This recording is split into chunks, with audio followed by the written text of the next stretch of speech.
गए जनरल बाजवा के साथ हुआ बुरा।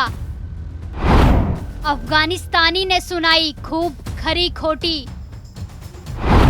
पाकिस्तान बनाने के पीछे क्या मकसद?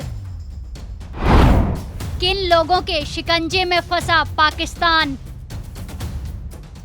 नमस्कार, कैपिटल टीवी में आपका स्वागत है और मैं हूं आपके साथ प्रिया बिस्ट। अब वक्त हो चला है कैपिटल टीवी की खास पेशकश स्पेशल स्टोरी का। आज बात करेंगे पाकिस्तान की और पाकिस्तान के रईस पाकिस्तानी की और उनकी मौज की। पिछले दिनों पाकिस्तान के पूर्व सेना प्रमुख जनरल कमर जावेद बाजवा का एक वीडियो वायरल हुआ। बाजवा अपनी पत्नी के साथ फ्रांस में हॉलीडे मना रहे थे। वहां कुछ ऐसा हुआ जो बेहद चौंकाने वाला था। दरअसल अफगानिस्तान के एक व्यक्ति ने उनको खूब खरी खोटी सुनाई। पुश्तो भाषा में बोल रहे उस व्यक्ति ने बाजवा को हत्यारा कहा। उसका कहना था कि बाजवा ने अफगानिस्तान को लूटने में तालिबान की मदद की। क्या है पूरा मामला, विस्तार से जानेंगे और समझेंगे कि डूबते मुल्क को छोड़कर रईस पाकिस्तानी मौज क्यों कर रहे हैं। बाजवा नवंबर 2016 से नवंबर 2022 तक पाकिस्तान के आर्मी चीफ थे। उसी दौरान तालिबान ने अफगानिस्तान पर दोबारा कब्जा किया था। अगस्त 2021 में तालिबान के सामने अशरफ गनी की सरकार को हटाना पड़ा था। तालिबान के हाथ में सत्ता की बागडोर जाने के कुछ ही हफ्तों बाद पाकिस्तान के तत्कालीन ISI जनरल फैज हमीद काबुल पहुंच गए थे। अब पूरे मामले पर गौर करते हैं तो पूरा मामला यूं है कि पेरिस में हॉलिडे मना रहे बाजवा को जब अफगान व्यक्ति ने घेरा तो उसने कहा कि बाजवा ने उसके मुल्क में मानवाधिकार के हनन में हाथ बटाया। उसका कहना था कि बाजवा पिछले 40 सालों से अफगानिस्तान में जिहाद के नाम पर जंग छेड़े हुए हैं। वीडियो में देखा जा रहा है कि बाजवा अपनी पत्नी के साथ एक सड़क किनारे बैठे हुए थे। बाजवा ने उस व्यक्ति को वीडियो बनाने से रोकने की कोशिश भी की। कहा कि वो पुलिस को बुला रहे हैं। इस पर अफगान व्यक्ति ने कहा कि बुलाओ पुलिस। इस दौरान बाजवा की बेगम उन्हें शांत रहने की सलाह देती रही।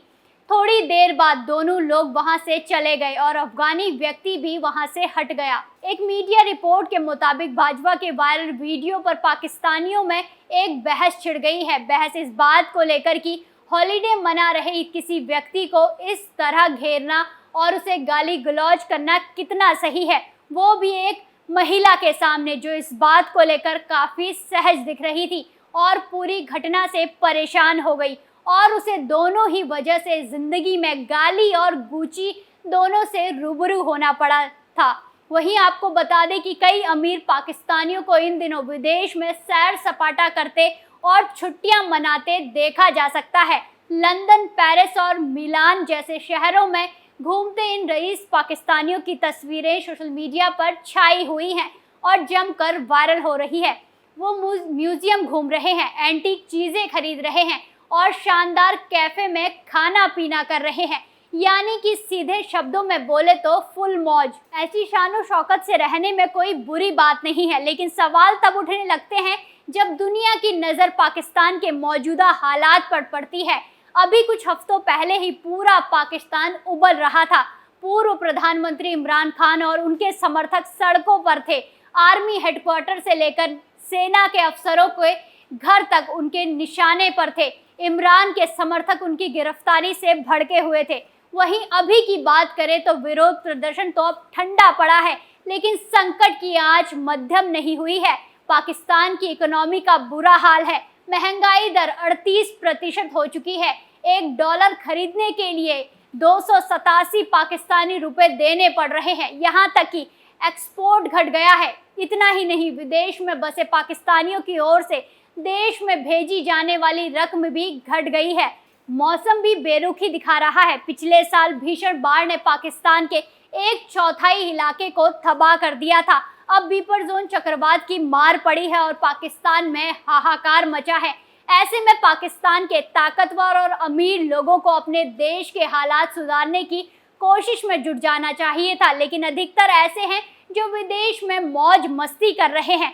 इस पर सवाल उठ रहे हैं। ये सवाल दरअसल पाकिस्तान की बुनियाद से जुड़े हैं, उसके असली चेहरे से जुड़े हैं। पाकिस्तान हमेशा ही इसके अमीर लोगों के लिए एक क्लब की तरह रहा है। भारत के जाने माने इतिहासकार मुशीरुल हसन ने लिखा है कि पाकिस्तान बनाने के लिए जो मूवमेंट शुरू हुआ था उसके पीछे केवल धार्मिक उन्माद नहीं था।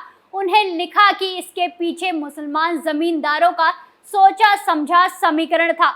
उन्हें डर था कि आज़ाद भारत में लोकतंत्र आ सकता है और ऐसा होने पर भूमि सुधार भी लागू किया जा सकता है।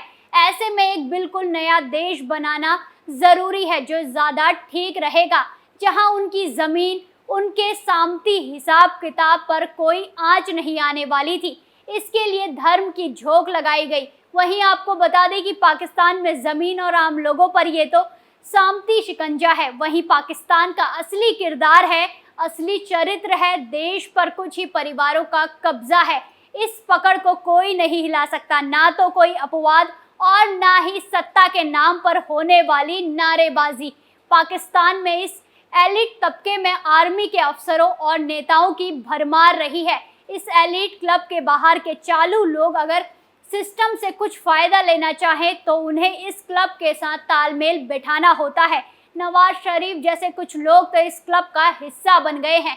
कहा जाता है कि पाकिस्तान अमेरिका से मिलने वाली खैरात पर पलता है, लेकिन ये सही नहीं है। ये भी सही नहीं है कि पाकिस्तान अपने उद्योग धंधों से चल रहा है। पाकिस्तान और उसकी इकोनॉमी टिकी है उसके किसानों पर, उनकी हाड़ तोड़ मेहनत पर, जो बिना फायदे के जुटे हुए हैं। वहीं पाकिस्तान का ढांचा अंग्रेजों के ज़माने से जैसा का तैसा चल रहा है।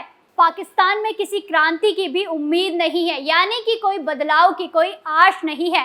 सैकड़ों एकड़ ज़मीन पर कब्जा जमाए बैठे ज़मींदारों, उनकी दोस्त आर्मी, कमज़ोर नेताओं और इस एलीट तबके से खाद पानी लेने वाली मीडिया के बीच पाकिस्तान के मजबूर किसान पिस रहे हैं। गरीबों को एकजुट करने वाले लेफ्ट मूवमेंट की सुगबुगाहट होते ही उसे दबा दिया जाता है। यहाँ तक कि यहाँ एक नई सुबह का ख्वाब देखना भी एक गुनाह है। तो बात यूँ है कि जाने माने शायर फैज़ अहमद फैज़ को एक नई सुबह का ख्वाब देखने के जुर्म में जेल भेज दिया गया था। उनकी नज़्म हम देखेंगे, लाजमी है कि हम देखेंगे, पाकिस्तान हुक्मरान को सख्त नागवार गुजरी और उन्हें जेल भेज दिया गया।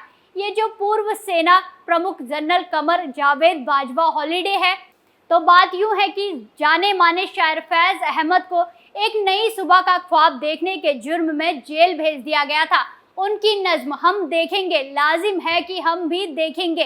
पाकिस्तानी हुक्मरान को सख्त नागवार गुजरी थी और उन्हें जेल भेज दिया गया। ये जो पूर्व सेना प्रमुख जनरल कमर जावेद बाजवा का हॉलीडे है और उनकी तस्वीरें हैं, वो मनमानेपन और सख्ती की बुनियाद पर टिके हैं। आर्ट, आर्किटेक्चर और महंगी शराब का ये जो शबाब है उसे सामती ढांचा सपोर्ट देता है। ये जो ज़मींदार हैं, ये जो फौज है, ये सब मजदूरों और किसानों के कंधों पर बैठे हुए हैं। इन मजदूरों का पसीना है जिसके दम पर शराब के जाम छलक रहे हैं। यही वो पॉलिटिकल इकोनॉमी है जो पाकिस्तान को भारत से अलग करती है। हमें ये बात और ज़्यादा साफ तरीके से सबको समझानी होगी कि भारत उम्मीदों का देश है। यहाँ लोग अगर बेहतर भविष्य के सपने देखते हैं तो जाति, धर्म, लिंग या इलाके की बंदिशें उनका रास्ता नहीं रोकती। एक धर्मनिरपेक्ष लोकतंत्र तमाम भारतीयों को सशक्त बना सकता है। पाकिस्तान में अमीरों का तंत्र अगर अपने मुल्क को बर्बादी के कगार पर ले आया है और भारत में मिडिल क्लास का दायरा बढ़ रहा है, तो ऐसा इन दिनों देशों के चरित्र में बुनियाद अंतर की वजह से है। पाकिस्तान अमीरों का समर हॉलीडे डेस्टिनेशन रहा है, वहीं अपने तमाम अंतर विरोधी के साथ भारत की बुनियाद से समानता के विचार हैं। ये खुद पाकिस्तान और वहाँ के लोगों को समझना चाहिए कि जिस तरह की पाकिस्तान के हालात हैं उन्हें अपने देश का सोचना चाहिए, ना कि विदेश जाकर हॉलीडे पर मज़े करने चाहिए। अगर ऐसा करते हैं तो लोग खरी खोटी तो सुनाएंगे ही। स्पेशल रिपोर्ट में आज के लिए इतना ही, फिर पेश होंगे नए मुद्दे के साथ। तब तक के लिए देखते रहिए कैपिटल टीवी उत्तर प्रदेश। धन्यवाद।